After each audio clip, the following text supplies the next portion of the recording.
Share करो।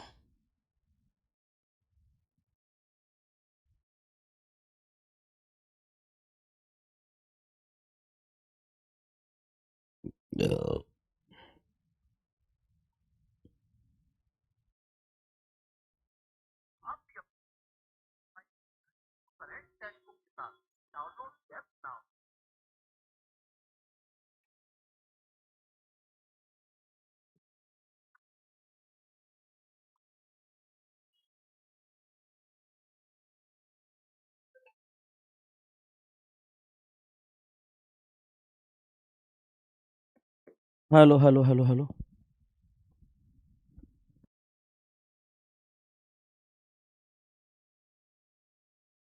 Hello hello hello hello hello. सभी साथियों को नमस्कार, प्रणाम, सलाम अलैकुम, सत श्री अकाल, जोहार, राम राम, राधे राधे। मेरे प्यारे साथियों, आप सारे युवा भारत के तमाम कोने कोने से निकल करके अपने अपने एग्जामिनेशन सेंटर पे जा रहे होंगे। कोई ऑटो में ट्रेवल कर रहा होगा, तो कोई बाइक से ट्रेवल कर रहा होगा, तो कोई पैदल ही जा रहा होगा। और लगभग सारे भाई बंधु मेरे एग्जामिनेशन सेंटर के नज़दीक पहुंच गए होंगे।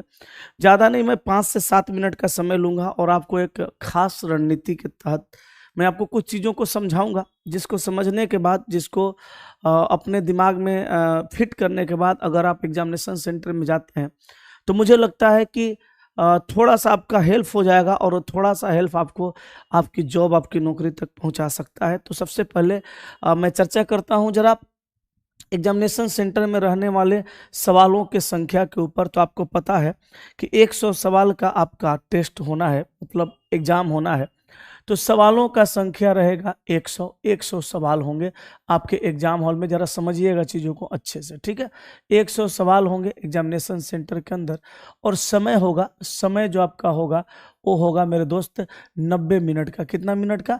90 मिनट का। मैं आपसे जरा ये चर्चा कर दूं, इस बार आपको मालूम है, आपको पता है, इस बार जहां तक ये बातें चल रही हैं कि 100 सवाल जो होंगे इसमें 4 सब्जेक्ट है और चारों के चारों सब्जेक्ट सेक्शन वाइज आएंगे, अलग अलग आएंगे।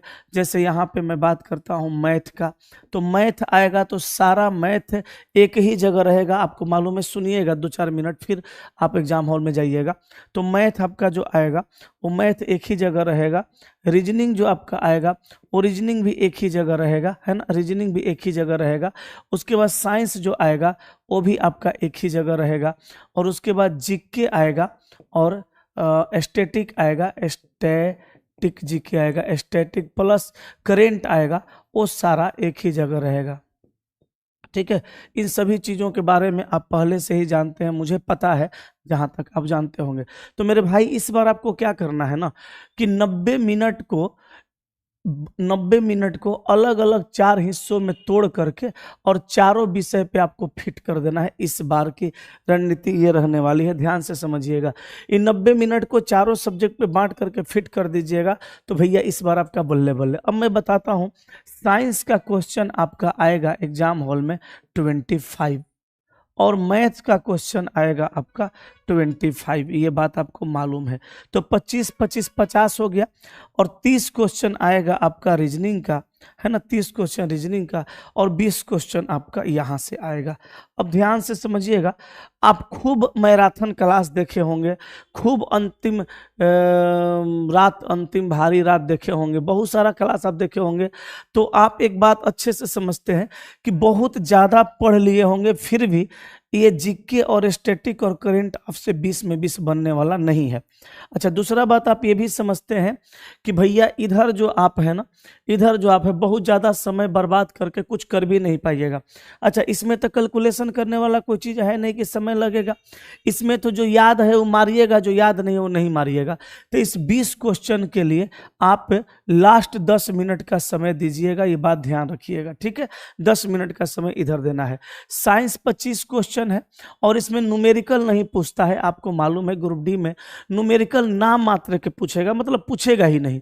तो आप क्या कीजिएगा, इसमें ज़्यादा बायोलॉजी पूछेगा, फिजिक्स केमिस्ट्री भी रहेगा। तो इसमें आप क्या कीजिएगा, इसमें आप 20 मिनट का समय दीजिएगा, ज़्यादा नहीं देना है, 20 मिनट का समय दीजिएगा, ठीक है, शुरुआती दौर में।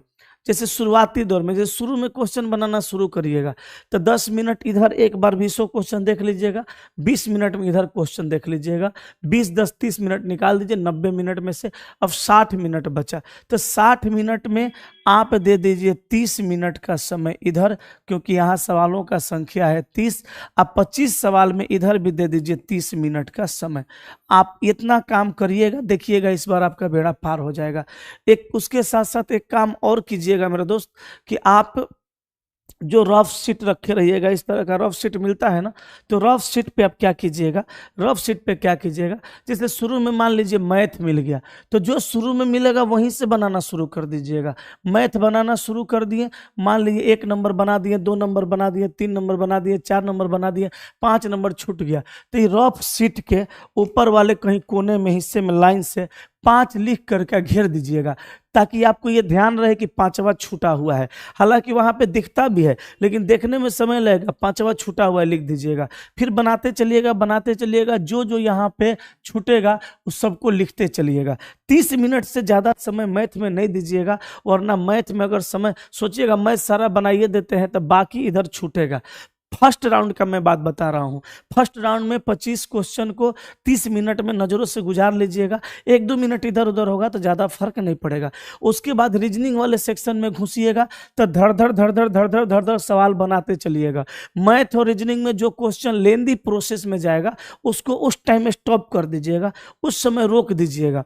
और उसके बाद इतना समय में रीजनिंग में बिताने के बाद पहुंच जाइएगा साइंस में। साइंस में भी 20 मिनट में धड़ धड़ धड़ धड़ क्वेश्चन देखते बनाते निकलिएगा और 10 मिनट में आप जीके स्टैटिक बनाते निकल जाइएगा। फिर उसके बाद मुझे पता है आप तेजी में बनाइएगा, क्योंकि एग्जामिनेशन सेंटर में बच्चे तेजी में बनाते हैं, समय कम रहता है, तो मुझे लगता है कि निश्चित तौर पे आपके पास अंतिम में 10 मिनट 15 मिनट 5 मिनट जो भी समय होगा वो बच जाएगा। अब जब बचेगा ना जो समय, वो समय को आप इधर मत लगाइएगा, इधर आप दोबारा ट्राई मत कीजिएगा, दोबारा जो बचा हुआ समय है उसको इधर ट्राई मत कीजिएगा। इधर हल्का सा ट्राई कर सकते हैं वरना इधर भी ट्राई मत कीजिएगा। काहे कि इसमें जब फर्स्ट बार में आप नहीं पकड़ सके चीज़ों को, फर्स्ट राउंड में जब आप देख लिए और आंसर नहीं मिला सवाल का, तो सेकेंड राउंड में आप आइएगा तो फिर सोचने लगिएगा सवाल पे, ई होगा कि ई होगा, ये होगा कि ये होगा, तो उस स्थिति में नहीं हो पाएगा, गलत ही होगा। क्योंकि देखिए जीके करेंट साइंस ये सब ऐसा चीज है कि अब सवाल देखे याद है तो मार दिए तो परफेक्ट 100% सही लगता है, सही मारते हैं आप। लेकिन जब दोबारा राउंड में लौट के आइएगा ना, जब फिर वो क्वेश्चन को पढ़िएगा तो क्वेश्चन का आंसर तो आपको याद है नहीं, अब सोचिएगा ये होगा कि ये होगा, ये तो नहीं होगा, ये तो नहीं होगा, तो उस स्थिति में क्या होगा कि गलत आंसर चुनने का आपकी पॉसिबिलिटी बढ़ जाएगी, गलत आंसर आपसे चुना सकता है, ये बात ध्यान में रखिएगा। तो इधर दिमाग लगाने से बढ़िया है कि मैथ और रीजनिंग में दिमाग लगा दीजिएगा। हो सकता है जो मैथ आप लेंदी समझ के छोड़े थे, अब की प्रोसेस में जो ये 10 मिनट का समय बचा हुआ है, बचा हुआ समय के प्रोसेस में बन जाए, तो बनेगा तो वहां से सॉलिड नंबर आएगा। रीजनिंग जो आप छोड़े थे, सिटिंग अरेंजमेंट टाइप का जो चीज छोड़ दिए थे, उसको बनाइएगा, वो बन जाएगा। तो हो सकता है वो बन जाएगा तो आपका नंबर बढ़ जाए, 1 नंबर 2 नंबर ज्यादा आ जाए, सॉलिड नंबर आएगा वहां से। क्योंकि आपको भी पता है ग्रुप डी में एग्जाम ओनली 1 है, ग्रुप डी में एक ही एग्जाम है और उसके बाद सीधे तौर पे आपका दौड़ होगा, और दौड़ के बाद फिजिकल के बाद फिर आपका मेडिकल वेरिफिकेशन होगा, आपकी नौकरी हो जाएगी। तो मुझे लगता है जहां तक कि मेरे भाई आप जो है ना मैथ रीजनिंग में समय लगाइएगा, ज्यादा बेहतर रहेगा। अब मान लीजिए 10 मिनट का समय बचा था, मैथ में दिमाग लगाएं, रीजनिंग में दिमाग लगाएं, 1 को 2 को बना दिए, चलिए बन गया। अब उसके बाद कोई दिमाग लग ही नहीं रहा है, मान लीजिए अब आप हार मान गए कि अब एक भी मैथ हमसे नहीं बनेगा, हार मान गए कि एक भी रीजनिंग हमसे नहीं बनेगा। अच्छी बात है, चलिए नहीं बनेगा छोड़ दीजिए, फिर भी 4-5 मिनट का समय बचा है, तब आप फिर उस समय को साइंस और स्टैटिक जीके में लेके घुसिएगा। लेकिन घुसिएगा तो हर सवाल को टिक मत करिएगा, वैसे सवाल को पकड़िएगा जिसमें 2 ऑप्शन आप डायरेक्ट छांट दीजिएगा। सवाल को देखने पे विद्यार्थी जो पढ़ा हुआ रहता है उसको लग जाता है कि ये और ये 2 ऑप्शन होगा ही नहीं किसी भी कीमत पे, बस हमको ये 2 में कंफ्यूजन है, ये होगा कि ये होगा। ऐसी जब स्थिति मिलेगी ना मेरे भाई, तो आप 50-50 में 2-4 क्वेश्चन का आंसर टिक कर दीजिएगा। क्योंकि वहां पे थोड़ी सी रिस्क तो होती है कि गलती भी हो सकता है, लेकिन वहां से एक फायदा भी होता है कि कभी कभी 4 क्वेश्चन अगर आप बनाते हैं तो कभी कभी क्या होता है कि 2 सही 2 गलत हो जाता है, कभी कभी 3 भी गलत हो जाता है। तो 3 गलत हो जाएगा, 1 सही होगा तो ज्यादा फर्क नहीं पड़ेगा, लेकिन कभी कभी 4 सही हो गया तो सब बल्ले बल्ले हो जाता है, मजा आ जाता है। अच्छा, निगेटिव कम से कम करने की कोशिश करना है, क्योंकि आप जानते हैं ग्रुप डी का एग्जाम कई चरणों में संपन्न किया जाएगा, तो नॉर्मलाइजेशन होगा, ये फिक्स है। तो नॉर्मलाइजेशन अगर होता है और आप निगेटिव ज्यादा करते हैं तो ज्यादा निगेटिव नॉर्मलाइजेशन पे इफेक्ट डालता है, ये बात आपको मत पता होना चाहिए। तो इतना इतना सब तरीका आप अपनाइएगा एग्जाम हॉल में जाने के लिए। कुछ बच्चों का कमेंट है, हाँ एगो लिख रहे इतना इजी थोड़े है सर, हाँ, आप ही तो एगो एग्जाम दे रहे हैं, हम लोग तो बेवकूफ हैं, बेरोजगार हैं। जिस नौकरी के लिए आप दौड़ रहे हैं ना बाबू, वैसा वैसा नौकरी लेके छोड़े हुए हैं। नौकरी लेना आसान है समझदार के लिए, आप तो पहले ही इतना डरे हुए हैं, क्या होगा आपका? इतना डर के एग्जाम हॉल में जाना चाहिए है? हम आपको कितना बढ़िया बात समझा रहे हैं, लिख रहे हैं इतना आसान छोड़ो है, अनाड़ी आदमी से थोड़ो आप सुन रहे हैं? यही कोई बड़ा चैनल वाला मास्टर आ करके गलतो सलतो बताता तो लगता है कि नहीं नहीं सर फलाना सर सही करें।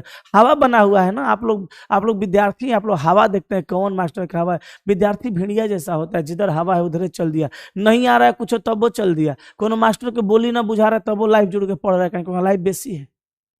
ऐसा कमेंट मत करिए, पढ़े लिखे इंसान है, समझदार हैं, एग्जामिनेशन सेंटर पे जा रहे हैं कि नहीं जा रहे हैं भगवान जाने, डरे हुए हैं आप इतना कह रहे हैं, इतना आसान नहीं है, नौकरी लेके छोड़े हुए हैं, आपको मालूम होना चाहिए। बेरोजगार मास्टर थोड़ा आपके सामने भाषण दे रहा है? ऐसा बात लिखते हैं। हाँ, तो मेरे प्यारे साथियों, आज का ये जो रणनीति है मुझे बेहतर लगा था, तो मैंने सोचा चलो सबको समझा देते हैं। बहुत सारे लोग समझे होंगे अच्छे से, तो जाइए सभी लोगों को बेस्ट ऑफ लक है। आप लोग एग्जाम दीजिए बढ़िया से, भगवान का नाम लेकर के, अल्लाह का नाम लेके, ईश्वर खुदा जिसका भी नाम लेके देना चाहते हैं दीजिए। थोड़ी सी रणनीति पे फोकस करके, या आपके दिमाग में कोई और रणनीति होगी तो उस पर फोकस करके कीजिए, देखिए बेस्ट होगा, बेहतर होगा, और ईश्वर ने चाहा तो इस बार आपकी नौकरी भी होगी। हम ऐसे ही आते रहेंगे, मिलते रहेंगे, कुछ कुछ चीज़ आपको समझाते रहेंगे। आज की सेवा यहीं समाप्त करते हैं, लेकिन आप चलिए एग्जामिनेशन सेंटर पे जाइए, अब मिलते हैं हम भी एग्जामिनेशन सेंटर पे बहुत जल्द 10:30 बजे। आप सभी लोगों से इसी चैनल पे लाइव आएंगे, देखिएगा एग्जामिनेशन सेंटर से सीधे हम वहाँ पे बच्चों से बातचीत करेंगे।